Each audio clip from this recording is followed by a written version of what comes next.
Hello, everybody. Welcome on this Wednesday midday.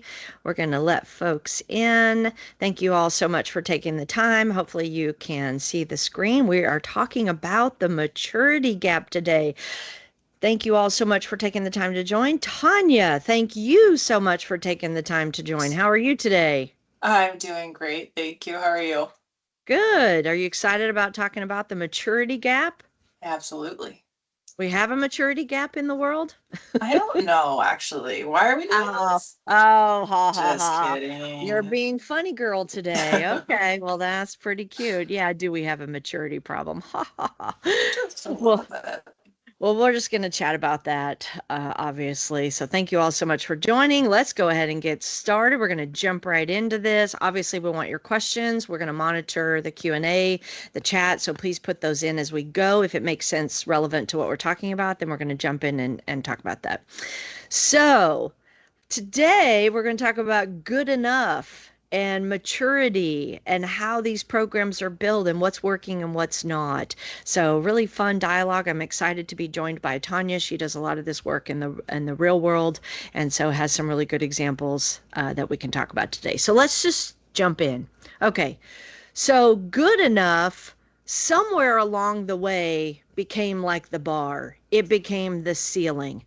Well, we just need to be good enough. We need to be good enough to pass audits, pass this framework, pass that framework, good enough to respond to our customers.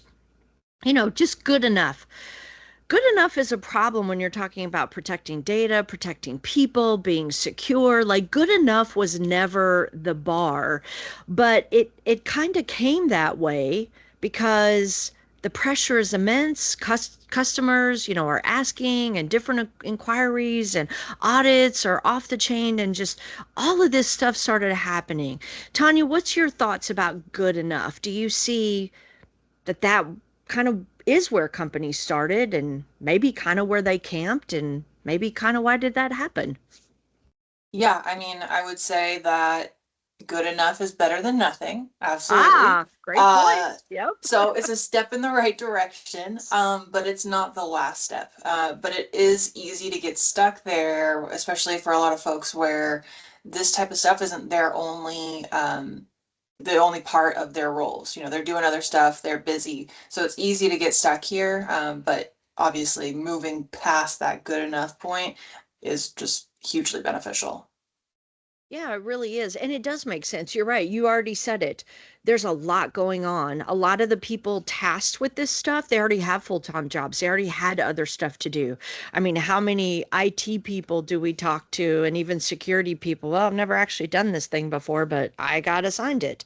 And then you're right. That means it's going to be good enough. Like that's all I got time for. I probably don't Right. even have time. If I can meet good enough, that's great. You also said something that was awesome. It's better than nothing. Yeah, that's a fair point. Good enough is better than nothing. And at least all of the compliance pressure and the customer pressure and the audit pressure really help companies to do something, which is better than nothing.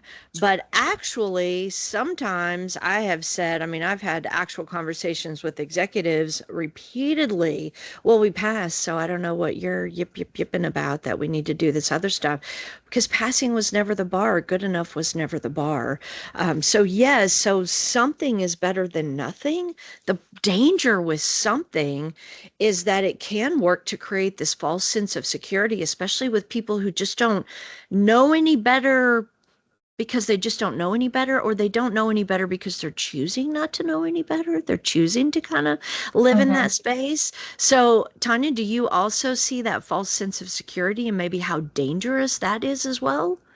Yeah, for sure. It definitely becomes its own little cycle where you establish the good enough bar, and that's not to be repetitive, but it's good enough for the majority of the folks involved. And so, what's the point in going further? What's the point in investing more resources, more effort into getting past that point and making it, more of a automated or otherwise maturing program, you do kind of get stuck in there. And like you said, you get the questions of, well, why do we need to do more if what we were doing was already good enough? Like what's the point? Why is it worth doing that? Yeah, that's excellent. We're going to talk a little bit later about like what does it look like? What should it look like? So no, that is really, really phenomenal. Thank you. So when does it start to break down? So for a long time, good enough was okay because again, there was nothing. And then there started to be a lot. And so then this is how this kind of birthed. And so it's just kind of organically evolved, organically grown. But now what we've seen over maybe last 5 to 10 years, I think really, maybe even less than that, honestly, we've starting to see the pressure like really amp up. So, Tanya, talk about, any of those boxes down there when maybe it was good enough and that was okay for a while, but there's been pressure that's like pushed on that to where it's starting to break. For sure. I mean, it's hard to choose one of these boxes because they're all super It really relevant, is. but like looking at the AI governance one, that's huge. Just having a policy that you have in place for some sort of control family, if you will, and reviewing it once a year, that's good enough, probably in quotation marks. But with technology advancing, especially in regards to AI and all of the kind of doors that opens both positive and negative, you can't looking at it just once a year and seeing how it impacts you is not really, good enough. There's it changes almost every month now, as far as the implication to the business and what safeguards you need to have in place. And oh, now AI is being used this way where it wasn't before. So just looking at a policy once a year is just not going to cut it in the same way as it might have previously. Yeah, exactly. And you talked about ownership and it being like in the organization. So wait a minute, I can't just buy a GRC tool that has policy templates already in it and just quickly read those and go, "Oh yeah, there you go. Check, approved, done. I'm good. I can move on." Wait a minute. Oh, crazy, crazy person. That's not what this means? Like, talk about that more because we never see that, right? We never see companies buy a No, tool, download policy, any of that, and just say, yeah, there's our policy. Where does that really start to break? I mean, you said check, and that's about all you're getting out of that is you're checking a box, but you're not getting any sort of like practical application to like your business or your controls. You're not getting any form of security out of that. Like, sure, you have a policy, but there's no direct application to you, and it's not mitigating any sort of risk other than maybe, the risk of you failing a control on your super light audit that says you have a policy in place. But beyond that, like you're not solving for anything. It's just it's almost like we've talked about this before, but it's almost worse than not having anything because you do have the false sense of security, thinking that you have some sort of protection in place when in reality it's just a piece of paper. Yeah, that's great. Policy is boring. People hate it. They don't see the point of it. You mentioned crazy things like, wait, is your policy actually mitigating risk? I have been asked on numerous occasions, wait, how is policy helping to reduce risk? Ugh, are you kidding me? Policy should be setting the how we play the game. It's setting the rules. I love to give this example. It's like, Tanya, let's play a game. Great. What's the first thing people want to know? How do we win? How do you play the game? What's the rules? Oh, I don't know. I don't have that written down. Or, oh, I kind of downloaded this thing and then midway on the game, oh no, I won. Wait, how did you Sure. win? Because I just made up new stuff because that's the way it is. I won. That is not, but that's how companies sadly are running. It's so disconnected, to your point, policy, governance, the poor little G in GRC that's almost non-existent. It's like the little ghost G over here. And it really sets everything that follows it. And so you mentioned AI. AI is changing, it's coming on the scene. We officially, for like a year, 2 years, can't ignore it at this point.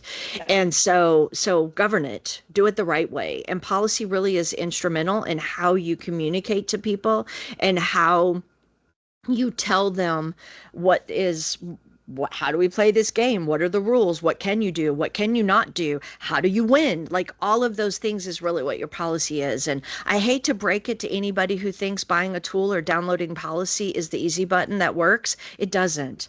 There's no ownership, there's no adoption. It's not aligned to your business. It really is just a wasted exercise. And this is why you hear from CISOs all the time. Compliance is not security, and that's because of people. That's not because they're intentionally two different things. So really great insight, Tanya. Let's shift over to questionnaires. Everybody loves those things. Woo, Mhm. questionnaires. But where is that starting to break? Where are we seeing the cracks in questionnaires? Yeah, I mean, so many of the current or like most recent breaches have to Yep. do with some sort of vendor.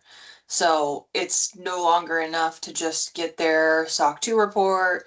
Oh, everything looks good, call it a day. And maybe if you're lucky, write down the fact that you said it looks good. Um, so really doing an in-depth review and considering the scope of the services that you're receiving from this third party. Do they apply? Any sort of additional documentation that would lend itself to the services that you're receiving from them. It just gives you so much more visibility into what they're doing and how what they're doing can impact your business. Yeah, it's so very important. It's not a meaningless checkbox exercise. No, Sadly, many companies do third-party risk management for the purpose of checking passing that. audits. Yeah. Yeah, passing audits, checking the box. Yes, we do this. This is a risk. The third word there, third-party risk management. This is a risk mechanism, which means you're doing a risk assessment on each vendor. That's what it is. Mhm. Questionnaire is a piece of that, but it's not the questionnaire in and of itself. It is the risk identification, risk assessment, risk mitigation, risk acceptance. Like, what are we doing with this thing? Every vendor gets that attention. Obviously, you build your program where it makes sense. If a vendor is higher inherent risk, then you're going to do more work on them, more due diligence. If they're lower, you're going to do less because we don't have time to treat all vendors the same way. Nobody expects that. But we see that too, sadly. But then you also said something earlier that then kind of got brought up just now. Third party risk management, just like policy review, just like security awareness training, all of those are set on an at least annual cycle. Oh my gosh, security is not an at least annual cycle. Risk No. is not an at least annual cycle. It's daily. So you just said it. I do a questionnaire one time a year. I put them in the virtual file cabinet and move on and do, whatever else I'm doing. And that's really what this third party risk activity has been kind of put into a box to do, and that's not really it. It should be built by risk practitioners, run by risk practitioners that are also very well of the security space or in partnership with security, really looking to identify right risk, and then what are we going to do about it as an organization, and then following that all the way through. That's third party risk, not sending and receiving questionnaires. Yeah. And then sadly, too often we see this whole program run by interns, level folks. They don't know security. They don't know the right questions to ask. And I hear it on the other side from CISOs who rightfully so are aggravated, not just over the mechanism of questionnaires, but also aggravated that they're dealing with people who don't really understand. So they're getting asked dumb questions. They're getting asked to do Mhm. meaningless exercises. And so they equally get frustrated. And so this is where it all starts to get the cracks and break down. You also mentioned breaches. I would love to say that breaches, is one of these kind of motivators, but it's just like getting a ticket on the highway when I'm driving and speeding. Whatever. People almost have that attitude about it, like, yeah, sure, whatever. And then 2 seconds after I get my ticket, I'm right back to doing what I was doing. So sadly, that is a lot of the mindset. So breaches are just, not enough motivation, unfortunately, for a lot. But what we're seeing is breaches are highlighting these problems. Had a conversation actually this morning about incident response and tabletop, and that stuff is real. That's not to pass audits. Like that's to exercise people, that's to exercise processes, that's to make sure that if the unfortunate happens, when the unfortunate happens, we all know what we're doing and we're all doing the right things and we're not trying to learn and figure that out in real time. So even though breaches aren't on here, I think, that's kind of helping to crack that as well. Before we move on, Tanya, you have anything else to say about, what's starting to break and crack this good enough mindset apart? I think, we've covered the bulk of it, but it is just increased pressure, increased reliance on other companies, and, everything's kind of mixed together. And so having these clear processes that you can follow, even if pressure is applied, is just so Oh, critical. so good. I think you're rating ahead. Thank you. That is fantastic. Yeah, Feel it. exactly. Pressure test. You're funny. Okay, so how do we get here? Did people do it on purpose? They didn't. It just kind of happened organically, unfortunately. That's how the world works. You said it earlier, you know, every last security and IT professional is just handling multiple jobs. That is just the harsh reality. They're all overworked, they're all understaffed. And, quite frankly, when I'm in that state and then I'm asked to do something additional, it's like, whatever. If you're not going to allow me to do it properly, then I'm just going Mhm. to get it done the best way I can get it done. And so, that's shame on the companies. Like I think you even just said it of, not properly resourcing, not properly giving budgets, pulling in additional help when you need additional help. And then it just kind of went from like, oh yeah, my customers are kind of asking me a few things to like, everybody is now. Mhm. I left corporate in 2016, and I really thought Hotman Group would be about serving banking and financial services and healthcare technology and those kind of industries. And it's not. It's all companies, all industries. There are a few that are still kind of, yay them. They're not necessarily getting the bulk of this pressure, but even that's coming. And so it's really just literally went from here to here, and security got tied into closing deals, and so we had to figure that out real quick. Mhm. And then we didn't have the staff, and then we all know there's an expertise problem in the world when it comes to all this stuff. We feel it firsthand because obviously this is what we do every day. And nobody did it on purpose. It just kind of happened. And then Mhm. you've got vendors out there and opportunistic entrepreneurs, which is awesome, but they saw some holes and some opportunities. And so they jumped into there, and then people just kind of latched onto that. And boom, here we are. Tanya?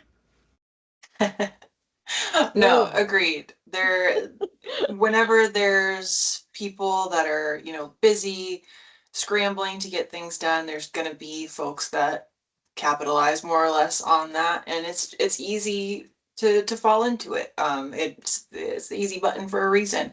But it's just so important to understand how all of this really does tie into the business, the risk that's taken on, what it means if, these processes fail, and what it means to have a program or an audit that's just built to be good enough instead of, be truly mature or maturing. There's not a dedicated endpoint, but yeah, just understanding how it all ties in to itself. Yeah, you're talking about the why. Hmm. Why do we do this? Well, Yeah, unfortunately, it's very tactical. Well, I'm doing it because my SOC 2 audit needs it. Okay, that's a why. It's not a great why, but it's a sure. why. Why am I doing this? Well, because my customers ask me this. That's a why. It's not a great why, but it's a why. It's an important why, but it's not the big why. But it really is. I remember when I was in banking one year, I counted just for sport how many audits and regulator visits we got in a year. 42 in a year. And that was back in 20, I don't know, something over 10 years ago. Sure. I don't remember the year. And and it was a lot. And so the Yeah. whole like proactive versus reactive, I used to say, and I still say, if I could just stop the world, I get all the stuff right. The Hmm. problem is I can't stop the world. I'm still reacting to 42 audits and whatever is coming my way, and Yeah. somehow I need to find my why in that, and somehow I need to try to get out of this organic response and get to a more why am I doing this? What is my goals that I'm trying to achieve? And then, work to kind of start to shift to proactive. It doesn't happen overnight. It takes a very specific effort to make that happen. But that Mhm. is the reality, is all of this stuff was built just being very reactive to demands. And so, and then if I can, one, I'm just trying to keep up. I'm just trying to survive any given day. And then two, if that's accepted, and we can hop down that bunny trail, Tanya, that would be fun, especially with some of the more recent news and articles that are coming out with. If Yeah. that's accepted by my customers, there's a big, big systemic problem right there. Then, okay, this is all I got time to do. So I'm just gonna camp right here. The problem is things are changing. And then what maybe was good enough before with less pressure, now things are changing. Customers really are getting smarter. I'm just going to hop down that rabbit trail. Here we go. Yeah. SOC 2 is getting a lot of bad press in the news. I've known this for years. I'm a CPA as well. Makes me sick to my stomach, literally, what I've seen happen in the SOC 2 space. And then when I hear people say, oh, SOC 2 is just not that great. No, again, that's people that have done that to it. The instrument, the mechanisms itself has a lot of value. It's not intended to be a full cyber program. So make sure, you understand that as well.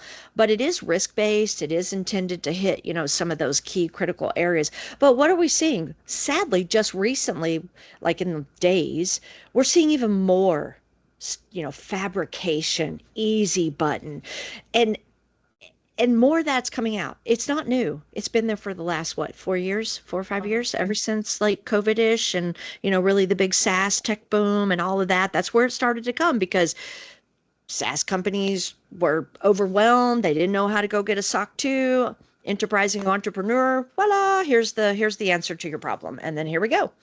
And so, and again, I got to secure revenue. So I got to do something that can get me revenue. I 1,000% understand that. So sometimes we do make very short range concessions, and that's okay. The problem is living there, staying there, never moving past that. That is the issue.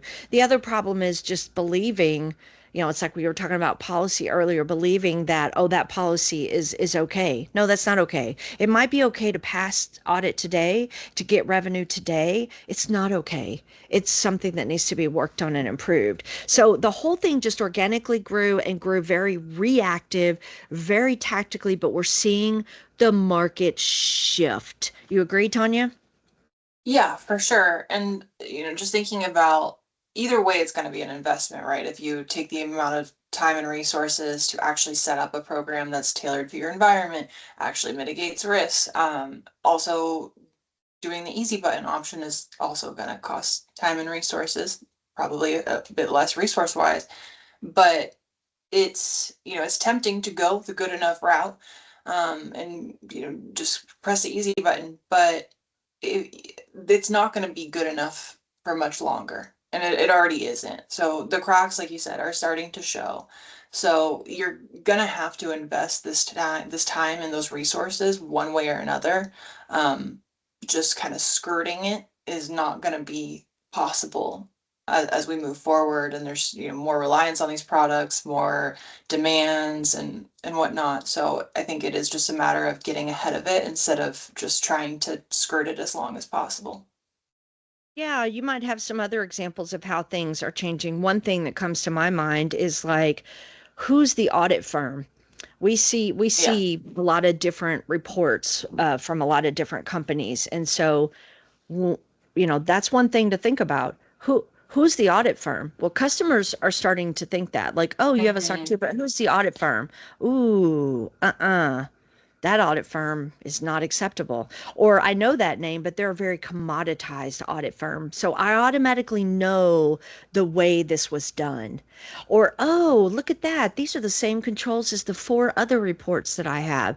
exactly. Interesting. Hmm. Customers are, they're still very baby infantile in this, if we're being honest. But to what you Mhm. said, Tanya, they are starting to think about these things and have literally seen third-party risk management programs, not that many, but some that are like, who is the audit firm and what does the control environment look like? And you mentioned the scope earlier, like what is this actually Yeah. included? Is this even relevant to what I'm doing? Mhm. We saw one recently that we're actually going to do a live session, so everybody should join that one. It'll be fun.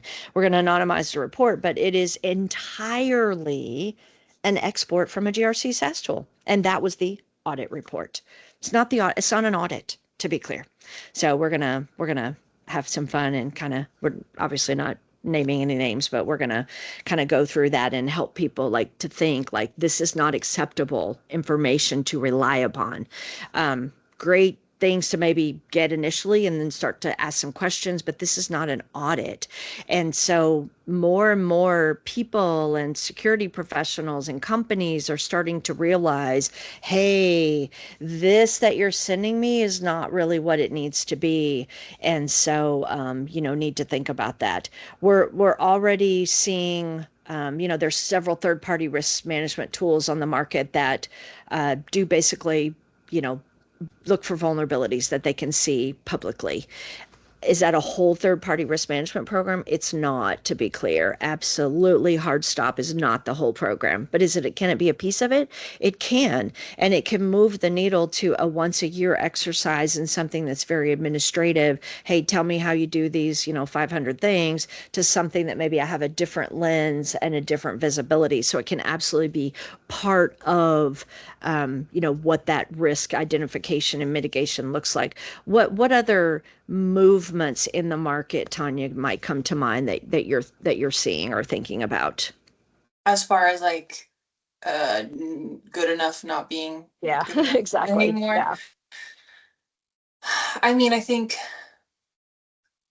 like you said, third party risk management is really huge. And you talked about it earlier a bit about it not being an annual exercise or Yeah. ideally not an annual exercise. But if you use a tool like that where you get notifications of incidents, huge vulnerabilities that they might have, then that's really where you can start to move towards a more um, recurring assessment model where, okay, now you got this notification that they had this incident. Let's review that incident. What's the impact to you? Is it, again, within the scope of the services that they're providing to you? So then you really have more of a full picture idea of their impact to your business and how they currently stand. As far as like other external pressures, though, I can't. Did you have anything in Phishing mind? campaigns. Yeah, phishing campaigns. Companies a lot of times are wanting to see, will you do that? And again, that's not an annual Yes, that's exercise. a Are good you point. doing it monthly, quarterly? We're definitely seeing that movement as well. You said something though that I really want to. It makes me think that you're not going to know this reference. Well, you might. I think there was an old Michael Jackson song, maybe with Paul McCartney, where "The Man in the Mirror," I think is the name. Yeah. The point is, okay, is that the song? Yeah. It starts with me is the whole point. This is personal responsibility. So what you were just talking about, Tanya, was we as consumers of products and services, we should do our proper due diligence downstream. So to our vendors, suppliers, third party Hmm. risk, right? And then it will come the other way as well. So it's twofold.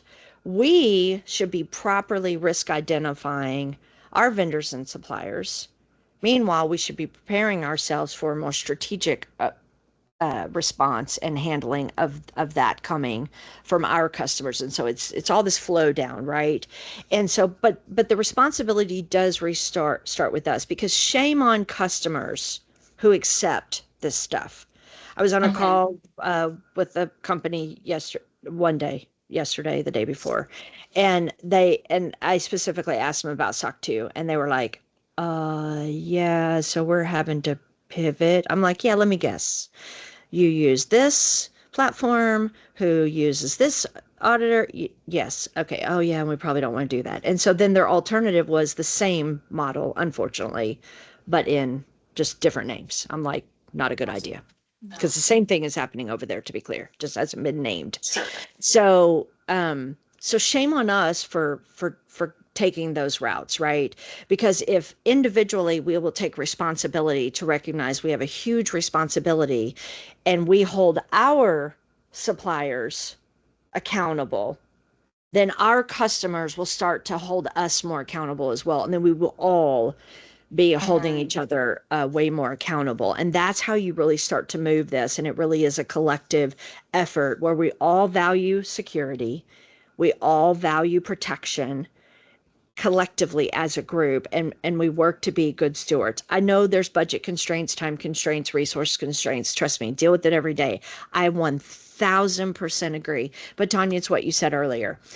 Fine to put a stake in the ground and go for something there, but Mhm. you don't stay there. You keep moving. So let's talk about that. What We should have a this quick thing? question. Oh Sorry. yeah, I go think for it. it's Thank you. very relevant to what we talk Do it. about. So, we've passed audits and kept customers happy. So, how do I know whether a program is actually mature or just good enough on paper? Yeah, that's an excellent question, and I think you're going to answer it with this slide right here, as a matter of fact. That's an excellent question. So this is what this thing should start to look like as far as like maturity. So you can see these four levels. There's lots of maturity models out there. This is just the point is this is a conversation. This is a continuum, not a destination. So you see on the right, it's a road. It's a road that keeps going. It doesn't have an end. That's the whole point. I think that's probably the most profound thing that people need to think about is this stuff does not end.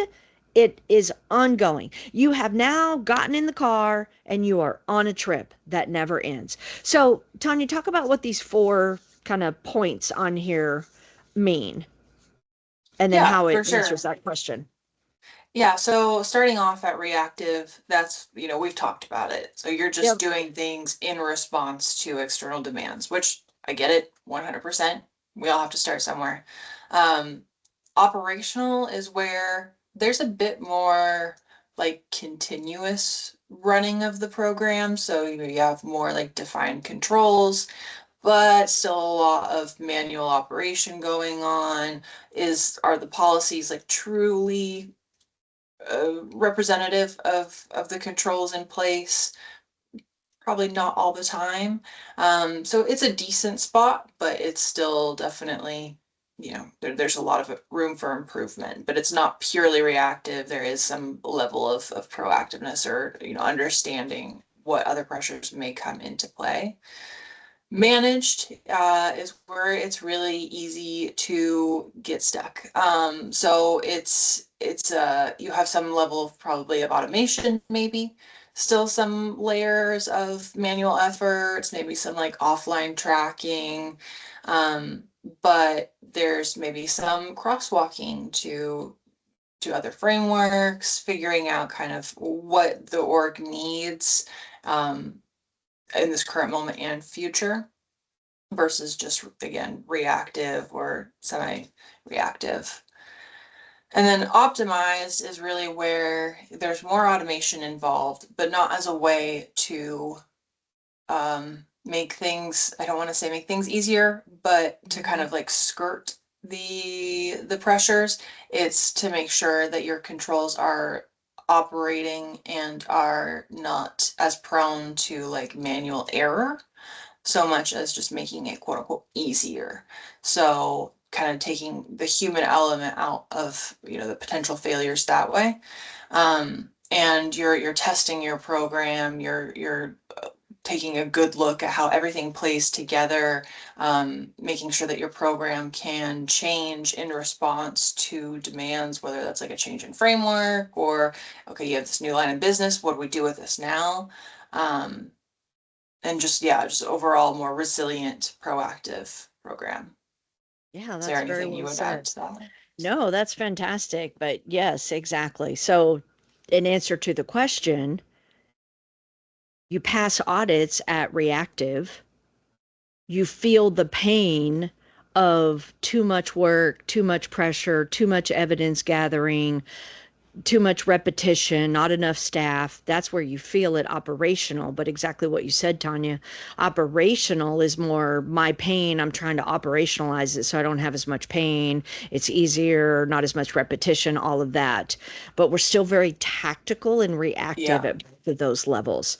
Managed is now I'm looking beyond a reactive pass audit, and this is where it ties back to the excellent question, is I'm starting to look at, okay, passing audit is one thing, but now I'm managing my program, just like you said.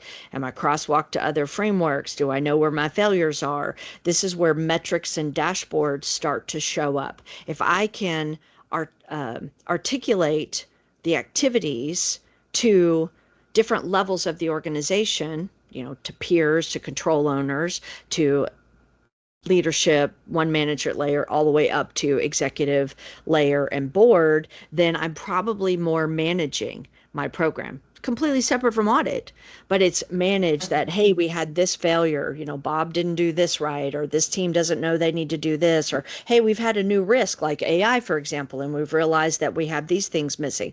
This is managing the program. That's where it gets beyond passing audits and it becomes proactive. So that's the answer to the question, that if you don't have metrics and dashboards and clear cadences of communication across and up the organization, then you're not going to be managed. And then optimize takes manage the next level and says, okay, now I'm actually seeing where I'm failing. I'm seeing where I'm low maturity. I'm seeing where I have opportunities for improvement. So continuous improvement is really starts to show up in optimize. And this is where the road comes in, because it never stops.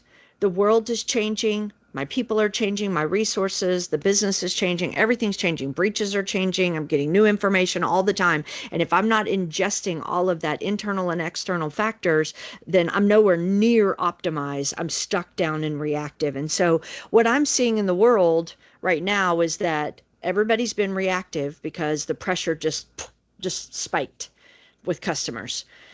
Now, enter the platforms and the automation. They're trying to help companies operationalize. Great. Just don't do it in a way that is the fictitious easy button, but do it in a way where you're still on this journey to manage and optimize. There's the key right there. And so that really is the answer to the question. And this really is the right way. And this is maturity, right? There's several maturity models out there.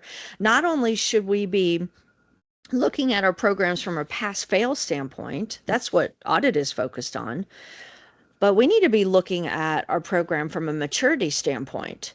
I might pass my audit by a highly manual user access review that's done because we have Outlook reminders that make sure it happened, but is that high maturity? Likely not. Right. I'm passing audits, but that's not maturity. And so, to Tanya's point, you start to get up into managed and optimize. Your maturity should start going up. And so, maturity assessments are just as important as pass fail assessments to keep everybody moving on this. Maturity assessments is also an answer to that question. What was that question again? Like, we've been passing audits and. Yeah, whether the program's actually mature, just quote Yeah. unquote good enough on paper. Yeah, so that's where maturity assessment comes in. You can have successful audits on several frameworks, but your maturity may be 1.1 on a 5-point scale. But sadly, here's what I see way too much. I see companies internally doing their maturity assessment, and boy, they're a good solid 3 right down the border. That means everything's great and in place. The minute you say you're good, the minute you have a green check mark, the minute you're like, woohoo, we're awesome, you stop working. You think you're at optimize and you stop. That's the wrong mindset. Maturity assessments should be done very honestly, very objectively. Don't give credit where credit's not due, because if we're not honest about how we do in a maturity assessment, then we don't know the places to really go in and optimize. And Yeah. and sadly, I see very few maturity assessments in the world, because is a maturity assessment required to pass an audit, Tanya? No. No. No. So how often do we see them? Not very, sadly. Yeah. Kind Yeah. of more of a And then concept than. I know. And then when I see them, it's normally a solid 3 right across the board. Sometimes I see 4s and 5s, and I'm like, No way on this planet are you a 4 and a 5 if you're being honest about that. But the minute you do that, there comes that false insecurity again.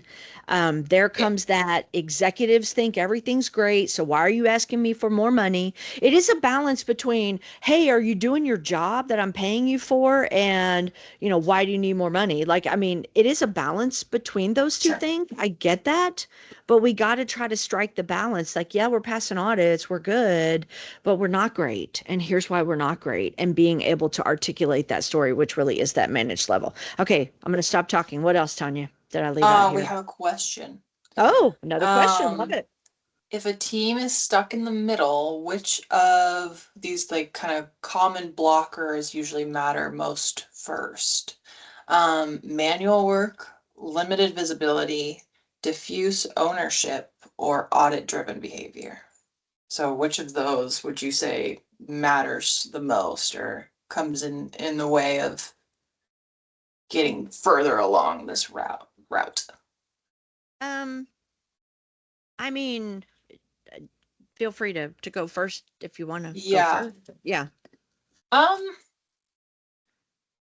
I think that honestly ownership is a really big one of those. When you have ownership all over the place, and I mean, it's one thing to have ownership all over the place, it's that also implies that you even know that it's all over the place. There's a lot of ownership that's just a big question mark. So if you don't even know who your owners are, where, what departments they're in, who the control should be assigned to, owned by, if something fails with those controls, who to go to, um, I think it's a really big blocker to one just running a more mature program if you can't really just even track who owns what and who's responsible for what. And then it also is a huge blocker as far as like moving forward. Because if you don't even have that pinned down, how are you going to put together a viable new program or new set of controls, whatever it may be, with more question marks. So I personally think that's a huge one that maybe most people like wouldn't think about first, but Yeah. I think that would get in the way quite a bit. What would you say? No, I 1,000% agree. I think that's a big piece of it. We, as the practitioners, as the ones who own the program, we should not own the controls or and risks. Those are owned across the organization, to your point. And so we see that a lot with companies where you have, very little to no staffing to build and implement and run these programs, and then they're trying to do like everybody else's job for them. And the Right. reality is control owners need to be control owners, risk owners need to be risk owners, like hard stop. But that goes back to the ownership. And then Tanya, ownership, such an easy little thing to do. Yeah, really easy. Right. Ha ha Mhm. ha. Mhm. Yeah, you can tell stories about, weeks and months of working with companies, obviously large complex companies, and nobody wants to take ownership. It's not me. It's not me. No, Well, who is 'cause it? I don't know, why but not would you me. want to? Yeah, because now I'm going to be When held accountable. exactly, especially when things are going wrong, it's like I don't know who that is. It's not me. Yeah, it's difficult to pin that down in a lot of It is. cases. Yeah. It really is. Even in smaller companies, it's difficult because people are like, "Oh no, that's not me. I don't, or I only own a part of it." Okay, come on. And so that ownership piece is really huge. I would pair that with limited visibility is really important. Mhm. We had this conversation just this morning with a client. Um, if people, first of all, people are prone to forgetting across the organization. You know, it is what it is. They have a lot going on. Everybody has a lot. I get it. And they're just prone to forgetting. And so it's our job to establish what our communication cadence and method is going to be, to serve it up in a very intelligible, digestible way for them, and Mhm. then patience and consistency, because that will move the culture of the organization over time. It doesn't happen overnight. It is a very daunting process and it requires consistency, because if you're not consistent, you lose their attention and you lose all the traction that you might have had. And so the reason I pair that is because people don't know what they don't know. They don't want to know. They're not going to inquire. They're not going to ask. They're going to be fine just in their bubble. And it's our job to just constantly get it in front of them, to constantly help them understand, because that's how we get them to have a different perspective and to move and to take ownership, exactly what you just said. And they start to see how the big picture comes together. So if a team is stuck in the middle, I would highly encourage you to really think about, like, what is the communication of what's going on? What do I need people to know so that they can actually action and move? I mean, that is just the harsh reality. They Everybody is so busy, they don't sit around and think like, oh gee, what random things should I be thinking about right now? They just don't. They're just trying to keep up, is the harsh reality. Great question. Yes. Okay. Sorry, we have a follow-up question. Oh, Almost. okay. Nice. I love Yes. it. So AJ says, I've worked mainly with smaller organizations. Do you usually see risk owners being different than the control owner? If so, can you talk through an example? Uh, Sometimes, I mean, I think it's just who, um, what the structure of that organization is. I mean, immediately I'm thinking like third party risk management. As an overall, who the third party risk program owner is and third party risk collectively is, that, that could be one person who, so then therefore, who is the control owner? That would be more so the program and the overall mechanism of how we do this consistently across the organization. But then you've got individual owners of individual data types, individual vendors, and then they should be held accountable to different activities within their space that aligns to the overall. So absolutely, there's cause and case for it to, in some cases, be the same person, in some cases, uh, be a different person. The reality is, this is about being intentional and about running a program and not just doing it haphazardly, just tripping my way through it. And so, whether it's different people, the same people, like, there's not a wrong answer here. The wrong answer is just, again, just tripping our way through it and never even thinking about those things. Tanya, you have any specific examples beyond that? Good question. Yeah, no, it's a great question. I think you basically covered it, but just thinking of, for example, like access terminations. You have your control owner who's actually doing the terminating when they get the notification that someone's being offboarded. But if something were to fail and something didn't get done on time, who ultimately owns that risk? Is it the control owner? In some cases, it might be. In some cases, it's probably their, like, whoever they report to.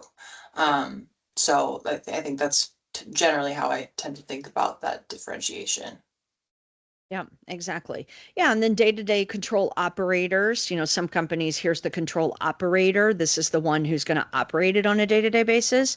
Here's the one who's going to own it, and so they're responsible for it overall. Again, there's really no wrong answer. The only wrong answer is just to do nothing and to not even think about these things and just try to keep up on any given day, because as Tanya said right at the very, very beginning of this, that's not mitigating any sort of risk. If anything, it's introducing more risk into the organization in different ways. And so that really is not where we want to live. We might have to live in that space for a very short window to secure revenue. Totally get that, supportive of that, but we keep moving on the journey.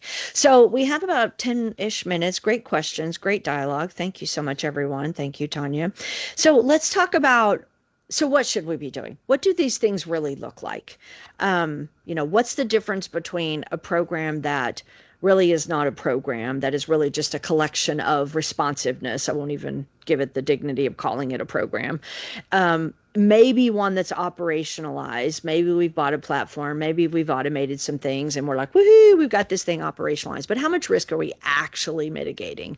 That's the reality. You mentioned scaling, like new frameworks, new business service offerings, new business Sure. units, acquiring businesses. Like, there's so many different things that can happen. So a program that could scale would be on the right versus one that's kind of stuck, and is very tactical on the left. So what kind of pops out at you, Tanya, that you want to like differentiate between the two? Yeah, I think, looking at that second point, for the programs that advance, monitoring what matters to the business instead of waiting for audit time. I think that Yep. captures a lot of what we're trying to say here is really just take the time to think about what you need as an organization, what the folks that rely on you need, what do they expect from you, but not have that be the only input that goes into the program that you're putting together. So kind of like how you're talking about earlier about trust going, downstream and upstream. So kind of making your program with that in mind. Um, and we talked about ownership, keeping that clearly defined, and when things fail, holding those folks accountable, knowing what sort of paths to take. Um, I think those are the kind of the main things. But we've talked about just making sure that you have repeatable processes that are less manual, that aren't as prone to error or human error, or failure, whatever it may be. And thinking about what's coming next, what you want to improve, and not allowing for like that false sense of security, like we've been talking about, of okay, yeah, everything's a four, we're good to go. And then later on, you're like, actually, I need like more resources, more budget for this thing. And it's why. So I Never think having before. like, yeah, just taking a very honest and, like just keeping an honest eye on what's going on. Um, and just kind of taking it from there. What would you say? Yeah, there's always T's to cross and I's to dots with audit, but I love that you brought that up because if you're monitoring what you should be monitoring for, you should have the bulk of what you need for audit. How many Mm-hmm. times do we hear, oh no, the auditors are coming in 2 months. I have all this Yeah. work to do.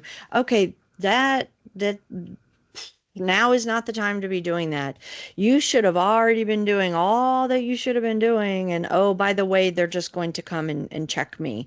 Audits are a point in time. Even if they cover a period, they are still done at a point in time. And then Mm-hmm. it is far too easy today to go hire a very subpar commoditized auditor. You can do it on any framework these days, unfortunately. So that's where this whole mechanism is getting deteriorated. And shame on us if we do that, because then we're adding to the problem. But the reality is, audit is just a point in time check. Yep, I'm good. It's a very important point in time check. Make no mistake about it. You want to hire an auditor with integrity. You want to hire one that's going to come in and validate so you can be like, yeah, we're actually doing what we say we're doing. This is awesome. But we're not waiting for one time a year for when they come, to be clear. We're monitoring what matters. And then I would probably jump down to the next one because that's just a huge one for me is everything we do, being a Mm-hmm. security practitioner, GRC, whatever you want to call it, is nothing more than identifying and mitigating risk. Like this is what we do. Your best risk practitioners are in the security org. Like I say that all the time. We monitor risk. We identify and then we monitor it. That's what we do. As a GRC professional, we work to put formalized structured processes in place about how we do that and make that consistent across the organization, which is different than like one security team that's trying to keep up with risk. And so the more we can connect that risk with what the business is actually doing, the better. We Yeah. want to improve our risk posture over time, not deteriorate it. And we're not waiting around for auditors to tell us how to improve our risk posture. I'll give a real world example. Data center, real conversation. Um, Data center, for little important data center. They house all of our equipment. Like, hello, we rely upon them for physical security measures for companies that have on-prem resources. And so, we expect them to be rock solid in things they do. Okay, well, great. They have their SOC 2, their quality data center, blah, blah, blah. Am I going to pass my audit? Absolutely. However, I know data center has X problem. That's a risk problem now. That's not an audit problem. That's a risk problem. So in my performing the compliance mechanisms, I have now discovered that there is a risk problem that I am uncomfortable with said data center. So I'm going to do additional things. I should do additional things because now I have a concern from a risk perspective on that, but not because audit is requiring it. So this is why it's so important that everything is a risk lens and how we do this stuff. Yeah, I'm going to have to pass the audit. I get that. And I'm going to have to do certain things to make sure I pass the audit. I get that. But it's really connecting it to risk and making sure that I'm making the right choices, not doing too much, not doing too less. I mean, I want to hit that sweet spot, Goldilocks right here that makes sense for my business. We see that too. We see companies doing too much. Like, why are you doing this? Oh, because the auditor told me. Okay, auditors should never tell you anything, to be clear, ever, ever. Risk tells you what you need to be doing. And then you tell that story to the auditor and they will accept it because they know you're running your business with appropriate stewardship. And so that is the harsh reality of that this thing is backwards. Tanya? Agreed with all of you, but yeah, no, I think it really there's just so much to do with communicating the risk, understanding the risk, and just drawing those connections between compliance and the rest of the org. If that's not understood, it's just going to be nearly impossible to move forward. Yeah, it's just going to be tactical, knee jerk, Yeah.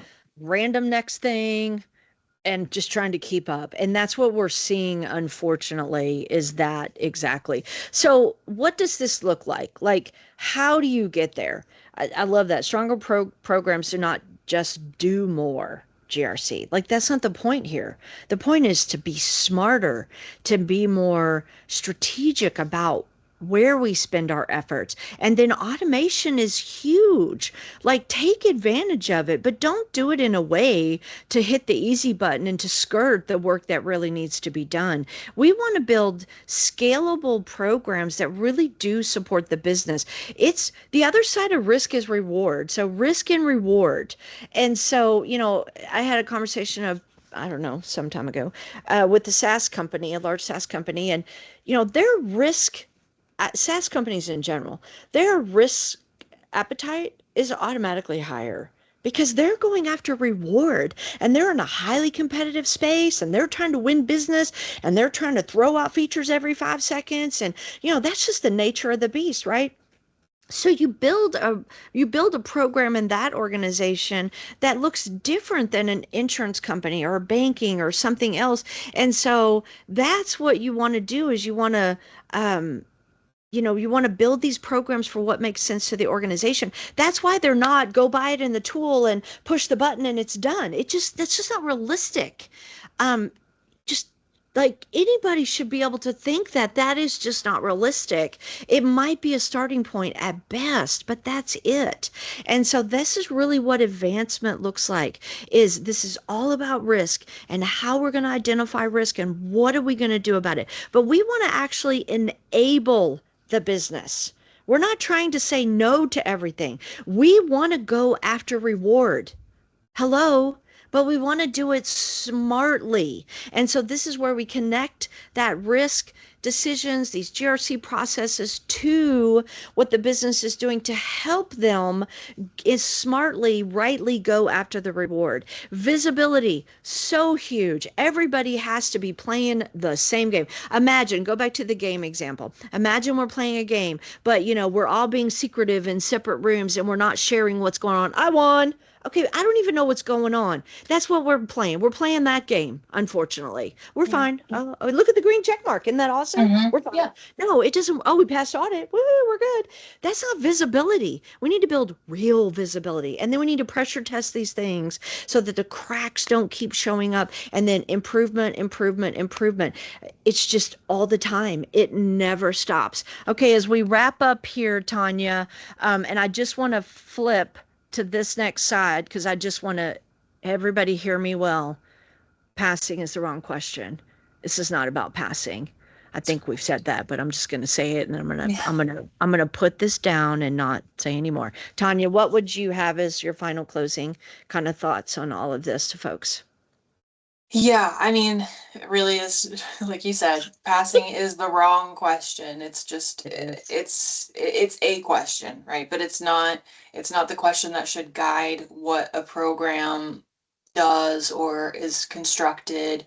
A program should be built around what you need for your customers, what's expected of you. What does your business look like? What's your level of risk? What sort of controls do you need in place? So just passing and going about it in the, like you said, those kind of starting policies and whatnot, that they can be used maybe as a starting point. But there's no real benefit to you in the long run. So just really understanding how having this tailored, well thought out program benefits you and the organization, Yep. and future endeavors. And like you said, it relates to sales and all of that. So just getting how that all plays together and really the benefit of doing things the right way. Yeah. No, that's very well said. Thank you. Well, thank you so much, Tanya, for all your Thank awesome you. feedback. Thank you, audit. Thank you, audience, woo, for your time and attention. We at Hotman Group, we will do complimentary GRC health checks. So please reach out to us. Happy to have a chat with you. If in case you can't tell, I won't speak for Tanya, but I myself am a big nerd and I love this stuff. And I think it's has incredible opportunity in the world. We also have a podcast because there is just as much art to cybersecurity as there is science. And we've talked a lot about that here. There's a lot of different ways to solution that. But otherwise, please reach out, connect on LinkedIn. Thank you so much for your time and attention today. And thank you again, Tanya, for joining. Have a great day, Of everyone. course. Thank you so much.